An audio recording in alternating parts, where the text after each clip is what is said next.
Today I'm talking to David Sutcliffe, who is a former Hollywood actor turned somatic healer and therapist who works with men. All right, David, thanks so much for joining. You were a successful actor in Hollywood and had a pretty big career.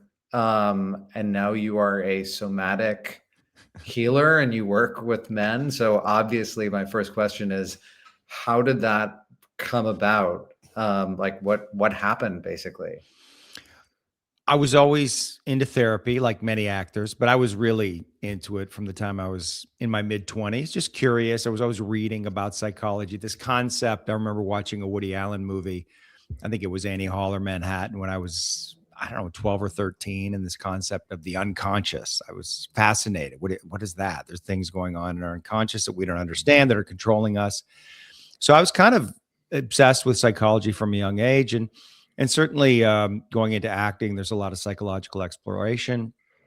And and I started to understand as an actor too that certain scenes presented challenges for me. There was kind of places I couldn't get to emotionally, and I felt blocked, and I wondered what was going on there. And then I started seeing patterns in my relationships, having the same fight over and over again, and that really got me into it. And but I went about my career and it was going great. It was kind of beyond my wildest dreams. I never imagined that I would, be on television and acting in movies and meeting famous people.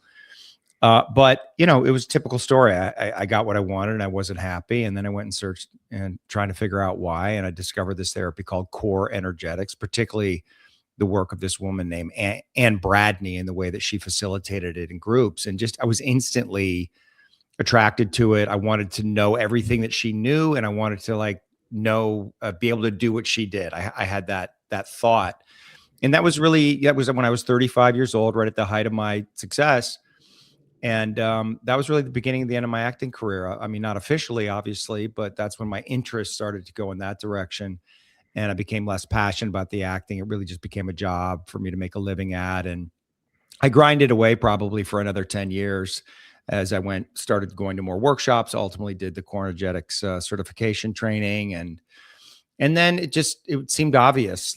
People were coming up to me at my workshops and saying, I think this is what you're supposed to be doing, bro. Like, you're into this, you're good at this. And, then it just became the process of letting go of the old identity, stepping into this new thing, not knowing where it was going to take me, how it was going to play out, how I was going to, make a living at it. But I got into being an actor just because everybody thought I was fucking crazy. Of course, you're going to be an actor. No, it's never going to work out. I'm like, well, I'm following it. I'm just following what I'm interested in. I'm going to go for it. And this was really the same thing. I just continued to follow my passion. And what was I have two questions. Is acting itself a trauma response of some sort because of the mimicry and the kind of the skillful chameleon-like behavior? I've often wondered if that is like a trauma response. I've never thought about it like that, but Marlon Brando has this famous quote, like wanting to become an actor is an erotic impulse, and leaving it or deciding to let go of it is a sign that you've grown up, and that's certainly how I felt. I know that most actors come from broken homes. What was Inside the Actors Studio, that show, the host was James Lipton, made that point. He said almost all the people that sit across from him, when he asked them about their story, they all come from broken homes. So I think there's some impulse to be seen, to be recognized, to be understood in a way that maybe they weren't as children. I think that was certainly true of me. The mimicry, though, is interesting. I hadn't thought of that, but probably there's a set of skills that certain children develop in order to keep themselves safe, and one of them may be a kind of a hyper attunement to the parent or the environment, and then being able to sort of mimic it or take it on in order to feel safe, and then that becomes a skill that gets developed that serves you well when it comes time to be an actor. Yeah. Like the construction, the ability to construct a false self, Yeah. like there with ease. Yeah, with ease. Um, Well, it's fun. Actually, in some way, it's I mean, a lot of actors will tell you they get into it because it gives them permission to go to places they wouldn't normally allow themselves to go. Right. So it's like when I play this character, I can act in this way, but in my real life, I'm not allowed to. There's a certain kind of freedom or restriction, freedom from the restriction that they have. But yeah, that's really interesting. and what was the area you said there were places you couldn't go emotionally? So like, was that your shadow? Like, what were those places? I was Um, terrified to show my anger in a genuine way. Like it always felt, or if I went there, it was rageful, like hyper intense, and there was no middle ground. And so if I got to in a fight scene with a woman, let's say an argument scene, it was hard for me to be have the anger be real. It always felt fake to me. It's like I couldn't go there. There was some kind of restriction, and then there was a place where I really refused to be, a kind of vulnerability, sadness. I didn't want to let be seen. Um, and I could see that other people were able to go there, and I had a decent range, and I was a decent actor, but I could feel the restrictions. There was some. I think ultimately it was just about shame of letting these certain aspects of myself be seen. I mean, my mask, so to speak, was I have it all together.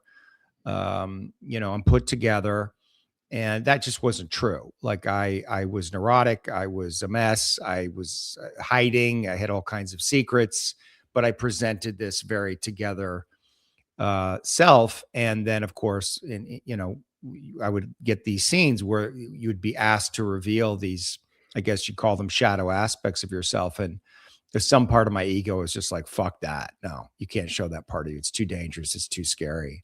And so I could just feel the limitation. yeah. And what is the work like? There's a lot of discourse about therapy in general. Like, does it even work? And I think most people are just thinking of talk therapy, Hmm. which I've had tons of experience with myself, and experienced its limitations for sure. Yeah. But what is everyone talks about like doing the work? Like, are you doing the work? Like, what's the work? You know? I think it's different for everyone. Um, and obviously there's infinite modalities out there right now. I mean, I don't know how exposed you are to them, but I'm obviously in the space, so that's what my algorithm gives me. I'm seeing every kind of therapist and breath work facilitator and somatic practitioner. I'm seeing them all. Um, for me, it's really about. I mean, core energetics. They talk about the first stage is to deconstruct the mask, which we sort of spoke about, like really confronting this false self and all the images and beliefs that you have about that, this idealized self that you're presenting to the world that you're very attached to. So you're trying to bring awareness to that, which is difficult because it can feel humiliating to be revealed in that way, to realize you've been, in some sense, living a lie. You're certainly not being perfectly authentic, but you didn't know any better. I mean, you did what you had to do to survive, right? So that's just kind of what it is. So you have to begin to make awareness of that. And then it's really coming in touch with the shadow emotions underneath, all the pent up anger, rage, the desire for retribution, for revenge, to punish, like just the dark emotions. For me, that's the work, like going into that place where want to annihilate and destroy, like that's a part of me, and taking ownership of that. I would not have saw myself that way until I did the work and went there. And I was shocked at the intensity of the emotion inside me.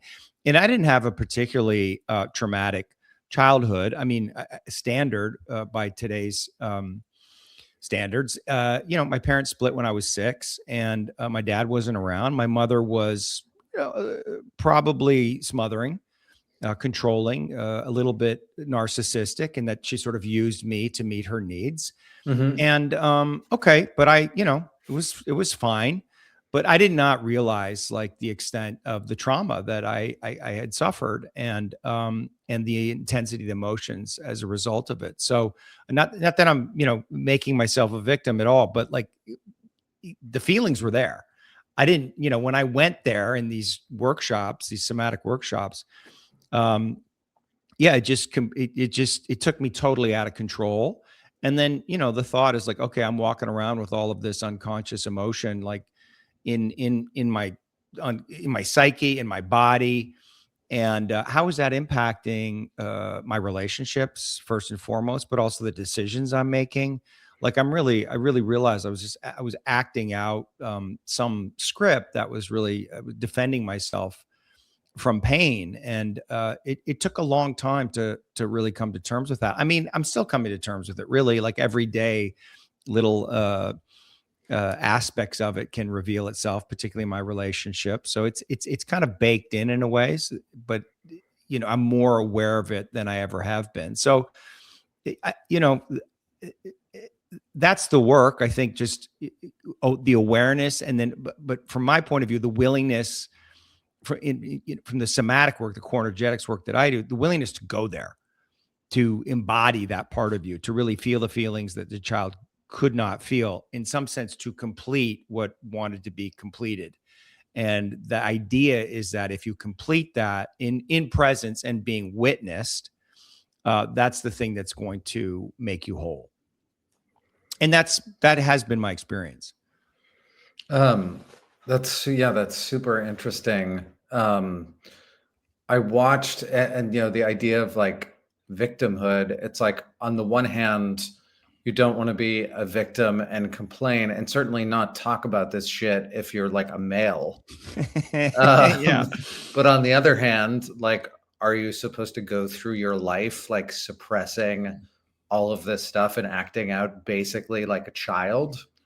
I saw online, I watched, I watched, I think it was your second interview with Andrew Tate. Mm-hmm. And one of the reasons I wanted to talk to you is about like the versions of masculinity that are being presented now in the culture, and if there's like a crisis of masculinity. But I found that your interaction with him like kind of fascinating, not on the level of judging him, but what I perceived was like it's one version of masculinity that's presented that is like toughen up,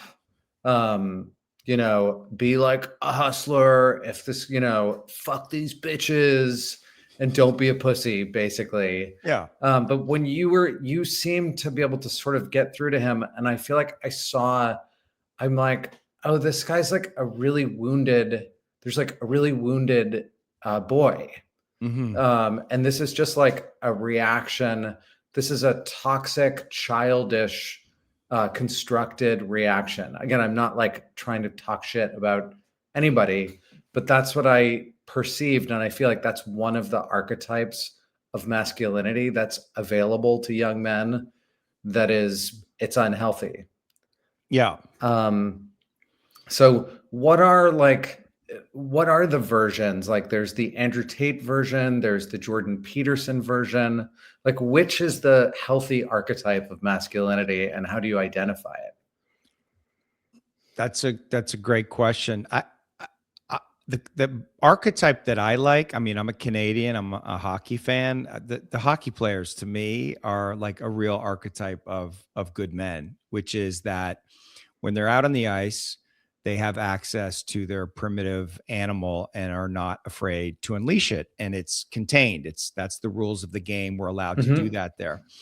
But outside of that, they are gentlemen, and they act responsibly, and they're humble, and they know their place, and they also, I think, hockey players, I'm generalizing here, but I think they also understand the responsibility they have as men, because men do have a responsibility, particularly powerful men with a lot of money and a lot of influence who may be famous, to be role models for other people. And so it's that balance between, I'm not going to hold myself back. I am going to be who I am. And part of me is a killer, a fighter, a defender. a conqueror, perhaps even that's in us. But I use that judiciously, and I'm not a slave to it, and my ego is not attached to it. And I think ultimately you have to. I don't think you have to be a man of God. I think to really be, because it's like, if this, what I say is man follows God, woman follows man. And if you're not following God, something bigger than you, whatever that means to you, your ego is going to get in the way. Your ego is going to take over. And so for me, that's what I've learned. Like if I'm not surrendered to something larger than myself, my ego is going to take over. And it's going to trick me. It's going to, play all kinds of games with me. But essentially, I'm going to get lost into selfishness. But you know, I, I guess it's just a sign of the times. Like we're just going through it. Hard times make strong men make good times make weak men. I just think we're in the weak men phase of that cycle, and in some way, it's inevitable. There's so many temptations for men out there, and not a lot of good role models that I see. Really, humble yet strong.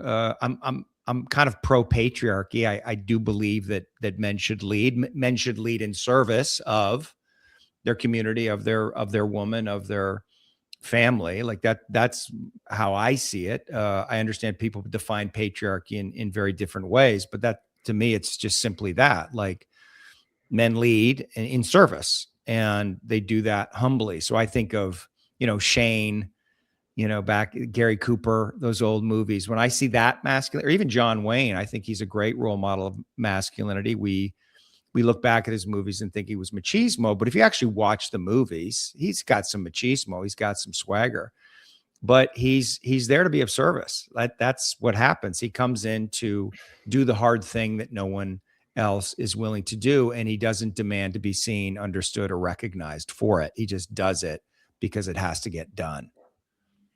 Yeah, that's a great description, and I like the hockey. I'm a hockey fan also, but um, there's also like a sense of honor. Yeah, honor. I feel like among that exists in hockey that you don't see in many other sports. And so I interviewed someone called Benedict Beckeld, who wrote a book on the decline of Western civilization. And the book is fascinating because it basically describes the cycle that we're in from other historical cycles like ancient Rome and ancient Greece, where there's been at the end of those empires, there was like a feminization of the culture and of men. And then you also see things like even vegetarianism existed in ancient Rome. People like forsook God and started looking elsewhere. A materialism, and it arises out of periods of time with no external threat and great luxury. So I think we're kind of in the same. It feels like we're in one of those cycles, at least in the West. We've kind of like there's like an apathy, a luxurious apathy. But do you feel like society at large has been feminized? And if so, how can that be counteracted? I do think it's been feminized. I really resonated with that article that came out a couple of months ago. I forget her name, Helen, something about the feminization of the culture, and it made a lot of sense to me. I understand why it's happened, but I mean, I grew up 70s, 80s, single mom, working mom. So I grew up right in the heart of that women's liberation movement, and was, of course, empathetic to it. It made sense to me. I didn't really understand it. Oh, women are oppressed. They should be equal. Sure, that sounds good to me. But it like everything else, there's a shadow to it, and I think feminism, as it evolved, became very controlling and dominating, and less about equality and more about control. And I think the masculine men can become tyrannical, and I think the feminine can also become tyrannical. It's a different expression. The devouring mother is really the archetype, and I've seen that everywhere. I mean, I work with men all the time, and it's unbelievable. You hear these stories, you just can't believe it. Like, it's all like dominant mother, absent father. That's just, that's not every case, but that is so common. And where are the fucking men like standing these women down? Like, pull the woman off your fucking children. Like, you have Yeah. to assert your goddamn authority, man. Like, and what happens is they check out. They check out because a woman with her young children can get, really protective, and can get, I know this is a loaded word, but can get hysterical. And a lot of men have a hard time standing in the face of that and asserting their authority. And so they just check out. So ultimately, I think all of this is men's fault. AJ Cortez has that great line, like, feminism was the ultimate shit test that men failed. And I think that's absolutely true. Men are supposed to, essentially provide the container and the leadership. If you study polarity, which I do, and I agree with most of what they're saying. So it's gotten away from us, and I think men have stepped back, and but it's all coming out sideways. Looking at porn, promiscuity, OnlyFans, all of that is detriment, and rationalizing it all. I did it. I rationalized my promiscuity when I was in Hollywood. Well, but I knew there was some part of me that knew it was wrong. There was some part of me knew that I was taking advantage of these women, even though they were agreeing to it. They were the ones seducing me, but I knew there was some part of me that's like, no, it's my responsibility as a man, not to engage in this, like, to be better than that.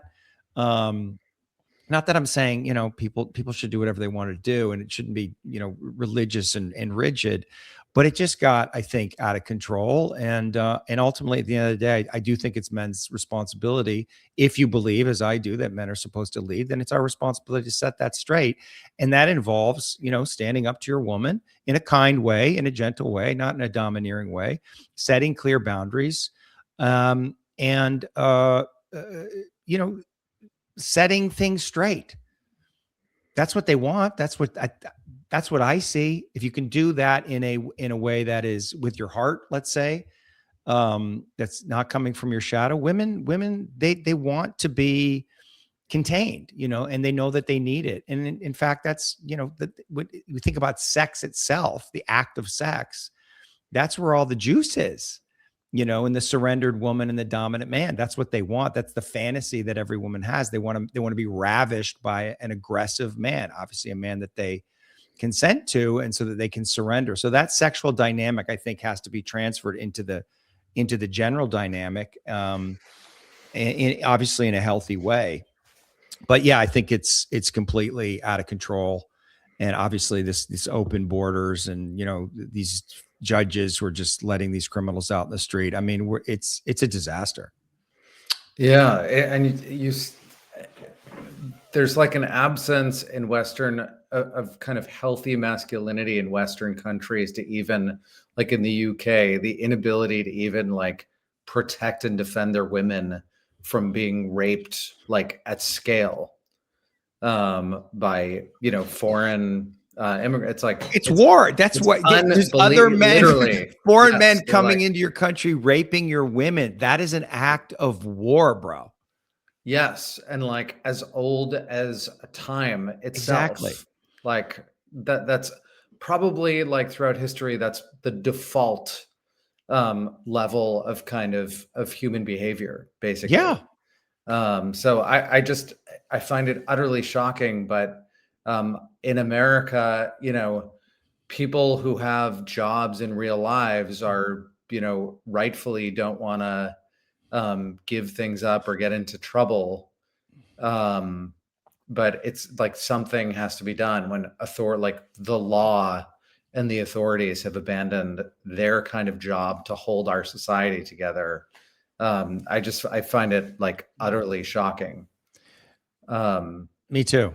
Yeah. it's disturbing, and this is why the Second Amendment is so important, I think, here in the United States. And you're right. Yeah, people have jobs, they have families to feed. They don't want to go out and have the state put them in jail.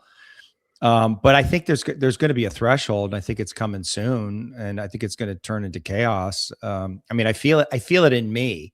My ancestors are from the UK, from Ireland, and I see what's happening, and I feel this savage energy rise inside me, just like fuck that. Yeah, yeah. I feel that like on a daily basis living in Los Angeles and seeing like just on my loop, which consists of like, going to the gym and the supermarket, like just seeing dangerous, psychotic, homeless people, total degeneration and like collapse of society while getting simultaneously robbed by the state, by Yeah. all of these like unconscious actors.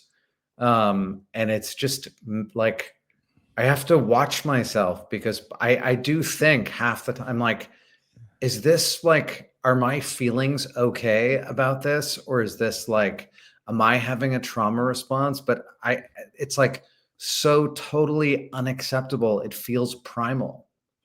That's how I Um, feel. I have the same like, conversation in my head. Exactly. Is this a trauma response? I don't want to pay too much attention to it because I do get worked up, but at the same time, there is something happening that's real. Like there is a subversive force happening right now in the West. It has, whether they're conscious of it or not. I think there are some people who are very conscious of it. I think most of the other people are not. They're just kind of caught in the energy of it, of the psyop. But it's dark. It's a dark force that's coming to destroy. I mean, just the talk about white men. It's just the incessant, um, you know, racist. It's just what they say about white men. They can get away with saying anything. It's just, I don't know. I don't know, like that. It flirts with genocidal language. I mean, at 100%. if you talk Yes. about any other race like that, it would be a big, big problem. But the fact you can talk about white people, particularly white men like that, it's hard for me not to see it as a kind of propagandistic wartime tactic, that they're breaking people down, they're shaming white men, they're creating the environment that they can rationalize doing whatever they need to do to white men to take them out, because they're uniquely evil. Yeah, it's like the dehumanization Yeah, phase of whatever is happening. yeah. What I don't understand is you and I seem to have the same reaction to this. It's just like innate. I don't get too much into why I react to it, but it just seems completely obvious and primal to me. So why is it that you and I have the same reaction? And then I see most of the people I see, at least in Los Angeles, are like these browbeaten men. And I'm like I am far from like an aggressive alpha male type. But I at least observe this of just these kind of like browbeaten guys, like following their wife or their girlfriend around, utterly petrified of speaking the truth, because they don't want to upset things. So I don't know why I find it mind-boggling that some people have like a visceral reaction to this and find it unacceptable, and others just sort of like shrug their shoulders and like there's some sort of disconnection occurring that I can't quite like put my finger on. Yeah, I feel the same way. I mean, I don't know, but I can only excuse me, speak from my experience working with men in workshops, trying to get them in touch with their rage. It's all there, but a lot of guys have a hard time really letting themselves go there. They have a lot of shame about it. I think in part because, as we talked about, they didn't have a strong role model. Maybe their mother was domineering. So there's a real, this nice guy syndrome. Like I can't upset the Mhm. woman. I can't disappoint her. And I think that program is very deep in a lot of guys, and it's hard for them to break out of it. And I think they just suppress it. And also because the psyop against the right, which is more, stand your ground and fighting for the nation state, the Second Amendment, all the things that the right is about. I felt that way. When I was in LA and I was an actor, it's like the idea that eventually I was going to end up on the right. Not that I'm even on the right. I'm just for me, it's just on the side of what seems like sanity. Mm-hmm. But I got annihilated. I got kicked out of the tribe, whether it was the Hollywood tribe or the therapy community tribe, because most of those people are on the left. Certainly the people that I went through my training with. So I think it's the threat to get kicked out of the tribe, of your social circle, is too great for most people. We know that women tend not to do that, just because of how they're wired. But I think there's a lot of men, unfortunately, that are that way too. And yeah, maybe it's low testosterone, it's too much porn, smoking too much weed, whatever their life force seems to be dulled. And but the enemy's life force is not. So, get it together or be conquered soon, boys. Yeah. Nice guys. And women don't want nice guys. No. There's like this dynamic that I observe of like woman beats male partner into submission over time. The male is like the mother, basically, right? And the husband or boyfriend like doesn't want to upset that person. And then over time, the woman becomes disgusted with their creation because it ceases to be like a male. That's right. And that seems to be like the majority of the relationships that I observe, not the minority, the majority. Yeah. So it's quite nuts. But what would you suggest, like for young? This seems to all come back to family systems. Yeah. And having like, I had, my dad wasn't around much. So it's interesting you mentioned like the hockey players as a positive archetype or role model for masculinity. It was really the coaches when I was an athlete. It was the coaches that I had that were the best, like sort of role models for me.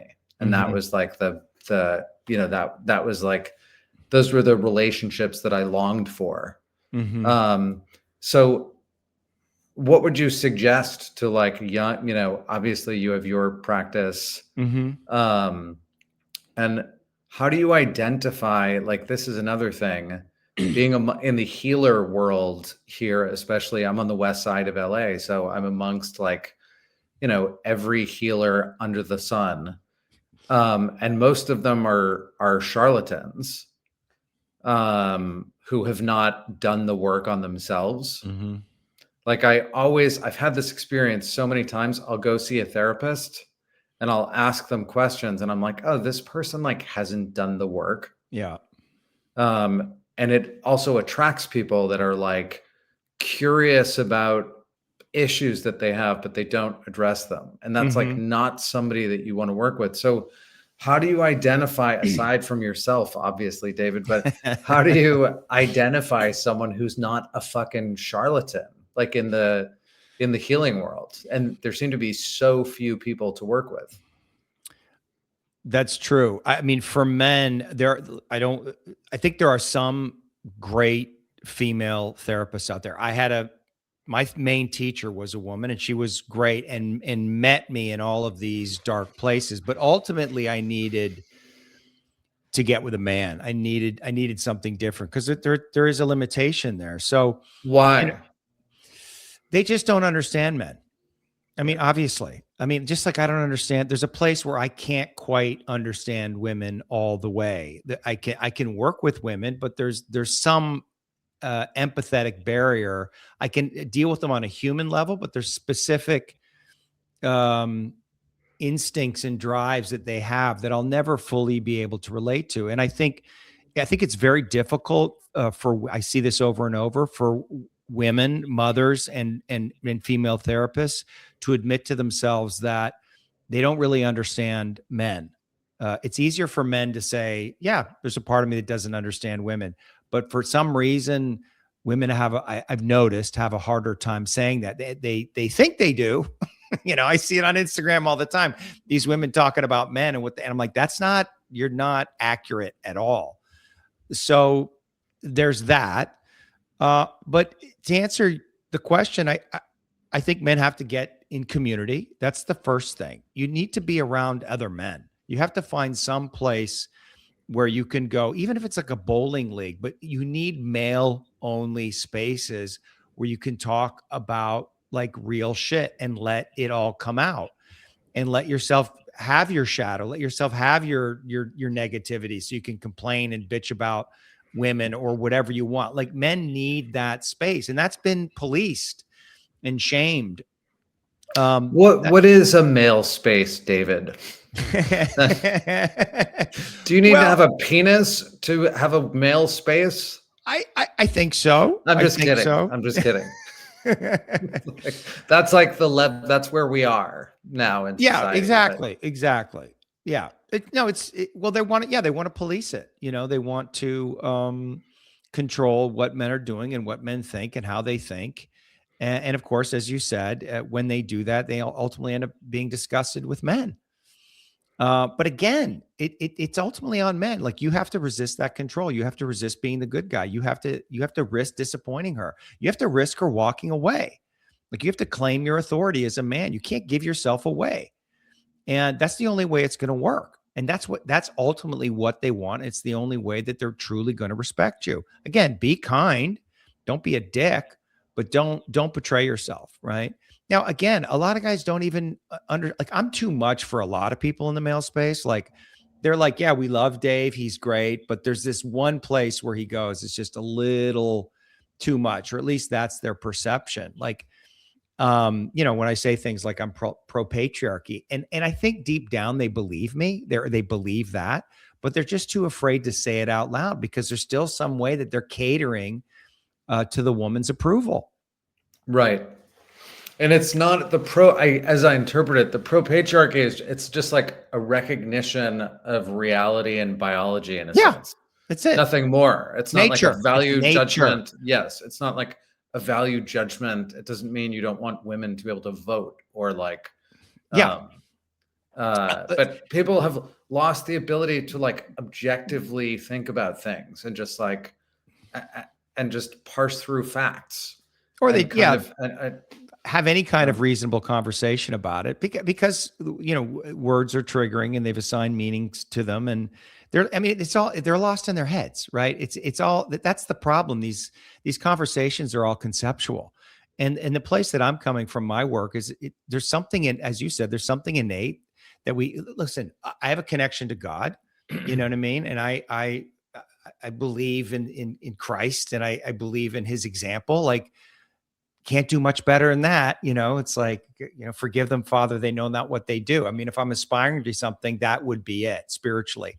But I'm also on this planet and I'm part primate. I'm an animal and I'm going to defend my fucking territory because that's also in me. Both things exist at the same time. And so what I'm trying to do is bridge that, like connect those two things. How do I exist in the world with both of those things?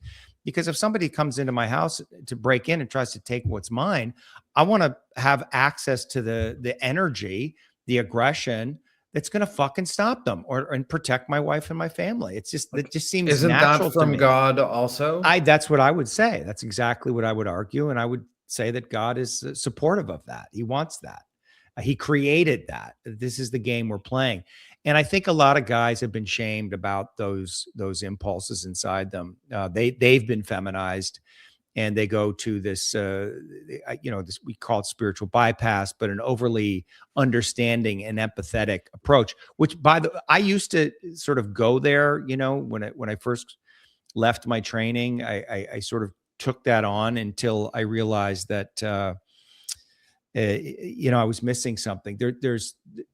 When you're working with people, you need to affirm their experience. You need to be sort of understanding of everything. Like you have to, that non-judgmental space is very important for healing, because everybody's carrying shame. So you need to have that muscle. You need to be able to create that environment so people can feel that.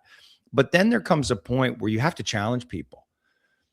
And with men, it can be very direct. With women, maybe it's a little bit different, but there's sometimes with men, it's like, dude, okay, I hear you, you have pain. This happened to you. This happened to you. You're here now, and you got to stop acting like a bitch. And they like that. They need that firmness, like that poke. It inspires them. The more I bring that to my work, that kind of tough coach, as long as I'm loving, as long as I have that side of me too. But the more I bring that tough, firm coach, the more they seem to like it and respect me. So that's interesting to me that there's, and these are not Andrew Tate accolades that are coming to my workshop. These tend to be more, traditional, I don't say softer guys, but guys who maybe don't have access to their aggression and hostility the way that somebody like Tate does. So, well, I guess my point is there's a longing for that in men, and I think you just have to create the space and then give them an example that feels healthy, and then give them the opportunity to do it, to learn and learn how to do it, and do it in a way that's integrated. But it can be done. I did it for myself. I used to be like perfectly nice guy with this like deeply buried rage. And now my rage is front and center. And I'm also a nice guy. Like I'm both. Like I'm a nice guy that will fucking kill you if I have to. And that just feels so much better. It feels so much more real. Yeah. Did you convert to Christian? Did you have a religious conversion, or were you always religious? I was raised Catholic. I went to Catholic school all to the end of high school.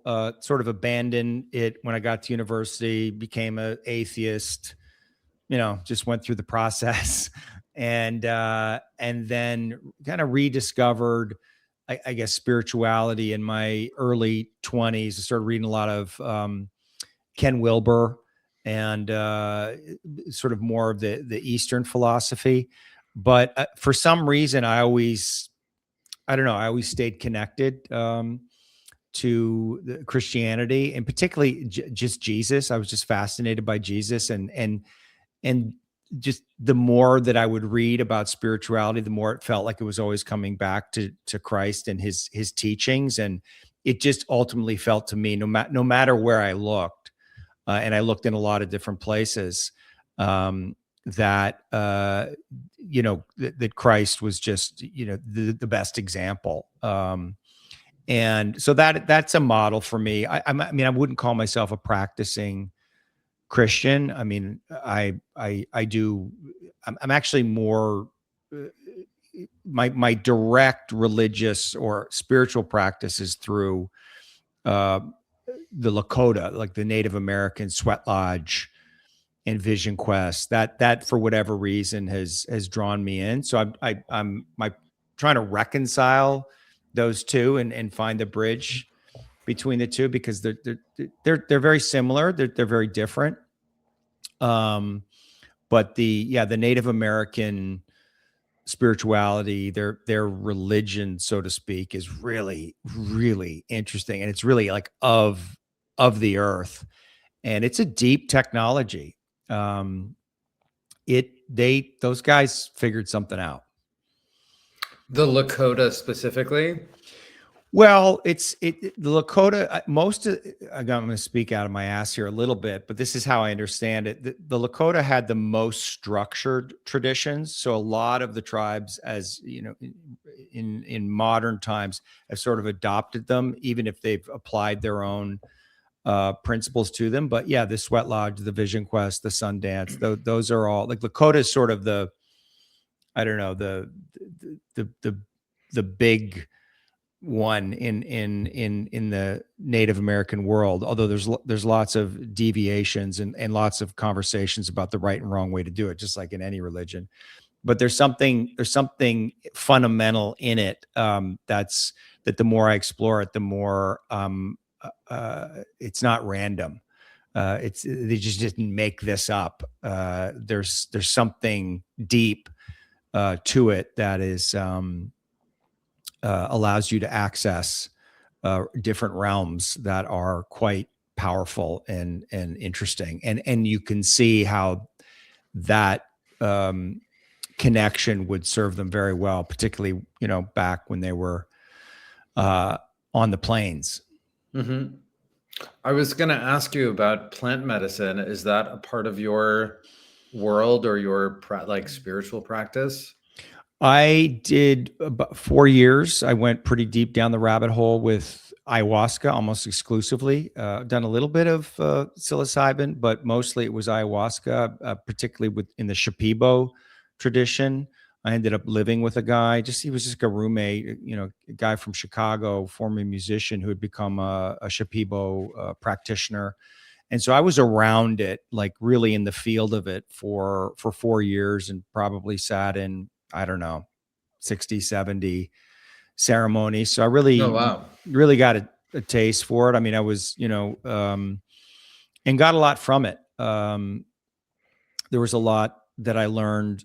I came into it with a pretty good framework because I'd come out of the core energetics training, 5 years of it, and then went into the ayahuasca world. So I felt like I was interpreting what was happening to me through a lens that felt really grounded.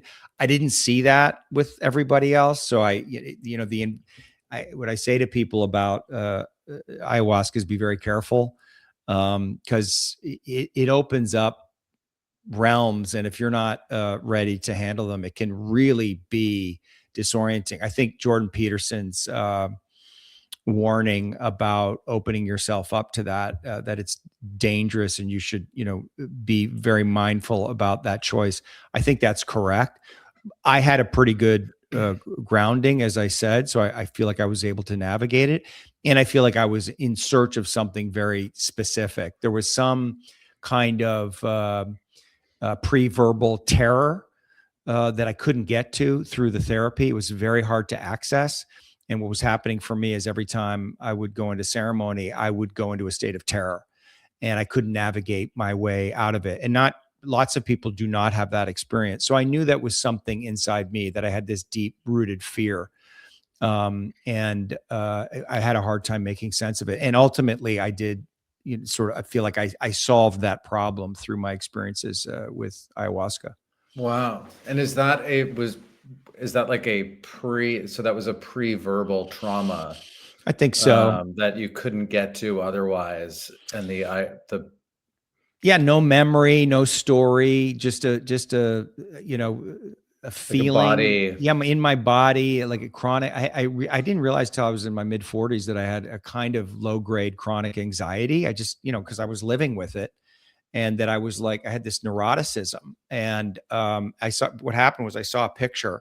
My mother was 21 when she had me, and I was, an infant, like lying on her bosom, and she looked terrified in the picture, like she was looking off, looked terrified. And I thought, well, geez, if she was really scared being a young mom, I must have been scared. I must have thought, well, this is, I would feel that fear. And then I realized when I saw that picture, something must have got internalized, that there was some deep feeling that of the world is not safe. I'm not safe. I am not held. It's not safe to be here. I can't, express myself fully, whatever.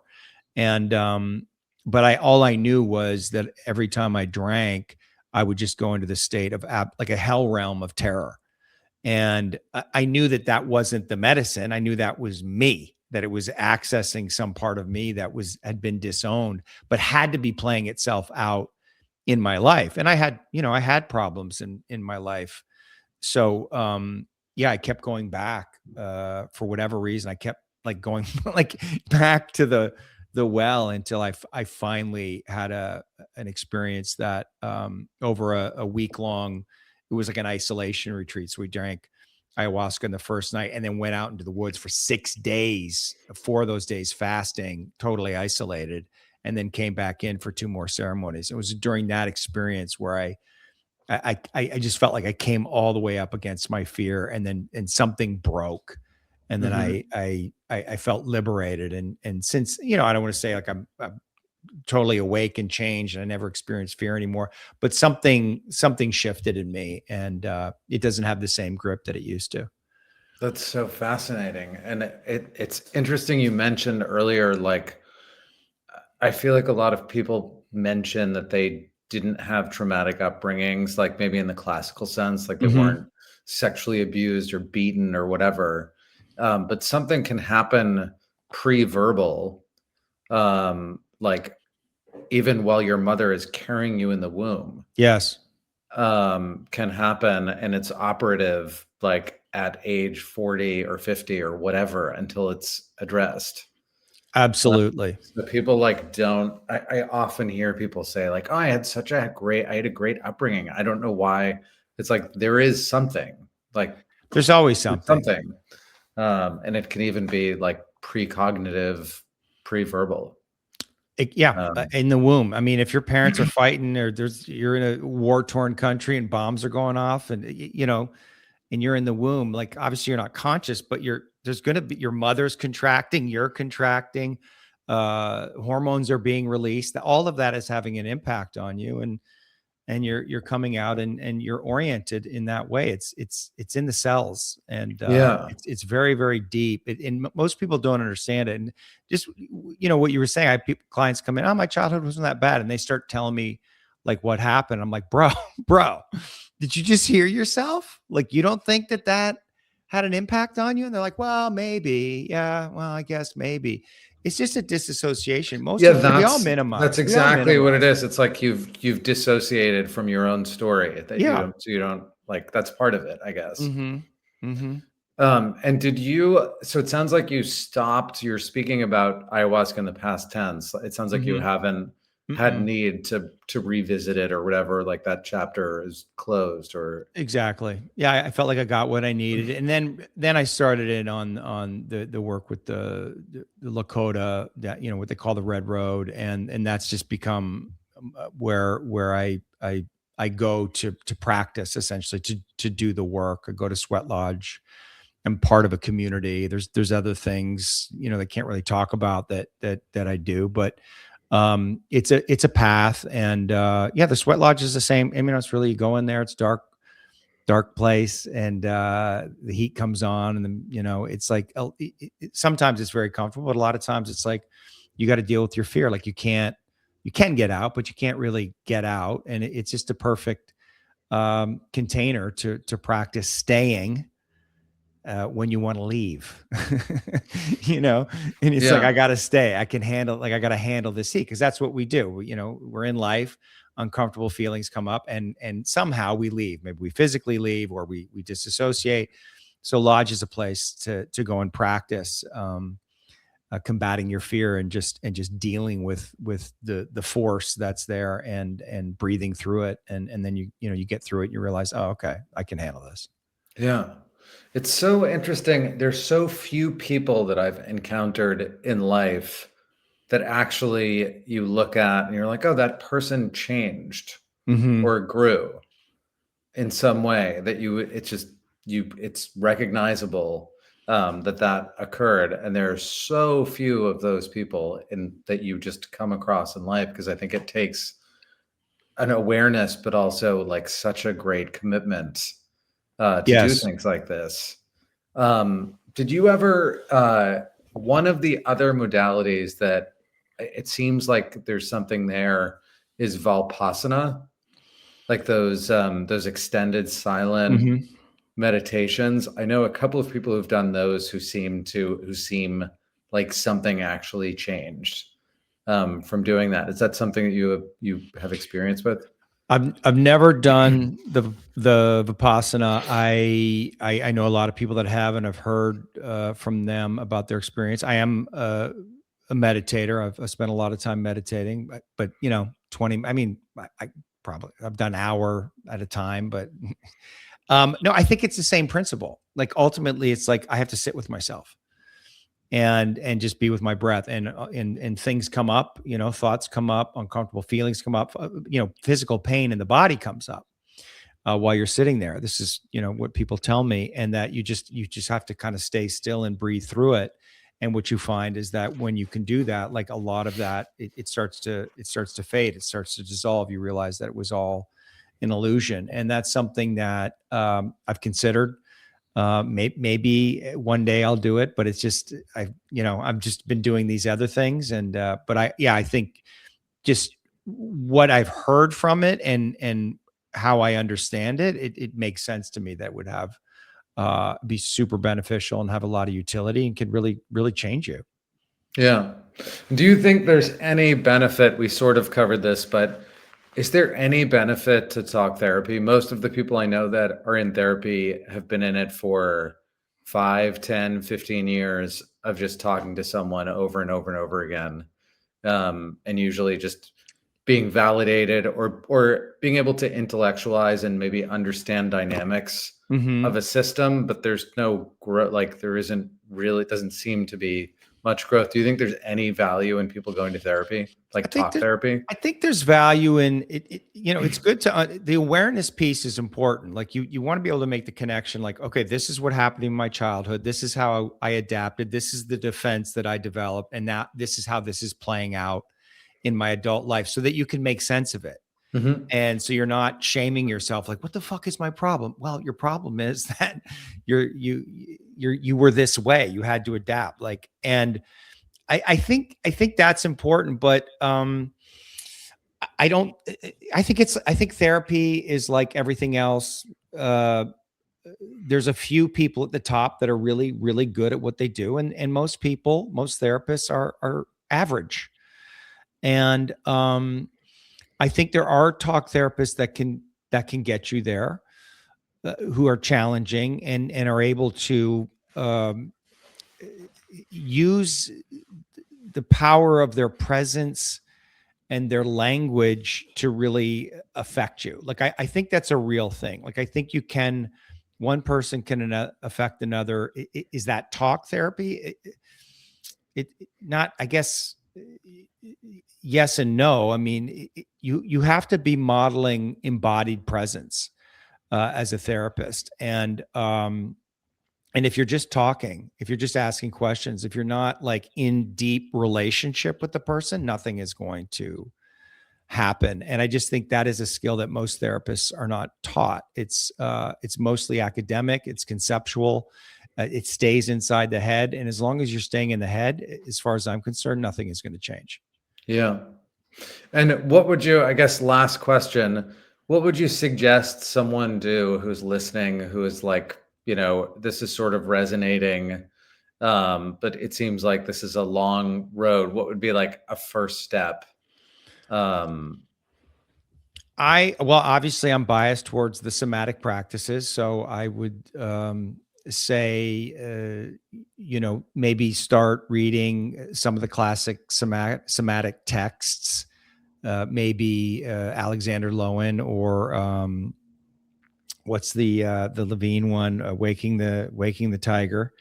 There's just to get a sense of if that resonates with you, if that philosophy resonates with you, and then look for a somatic practitioner. I think there's a lot of skill in just like getting down into the body and understanding yourself emotionally, and giving yourself, like, being able to name and recognize what you're feeling in real time is a very powerful skill, and that alone can be a game changer, right? Like, again, the conceptual part, but actually like getting down into your body and knowing what you're feeling. Oh, I feel sad, and where is the sadness in my body? Like, where do I hold this sadness? Or just coming to terms with the fact that you might have some rage, some anger, and it gets, it gets projected out, or it comes out in passive aggressive ways. That awareness, I think there's a lot of good somatic practitioners out there that can help you with that. And then beyond that, you follow it. To me, the healing journey is personal. And it's not for everybody. Like, I don't think everybody is supposed to go. Like, I went all the way just because I'm into it. Like, I didn't, it wasn't some noble pursuit. I'm just doing what I like.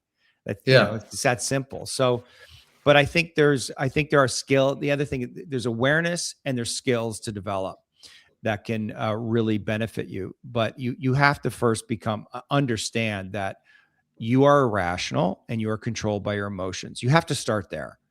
You have to accept that. Like, your emotion, until you understand how controlled you are by your emotions, you're really not free. So that acceptance, or at least that proposition, consider that you might be opens up the gate to start to try to understand yourself emotionally. And then once you do that, it's like a whole world can open up to you, and then you can start applying strategies and skills to become more rational and discerning, and start to make different and better decisions.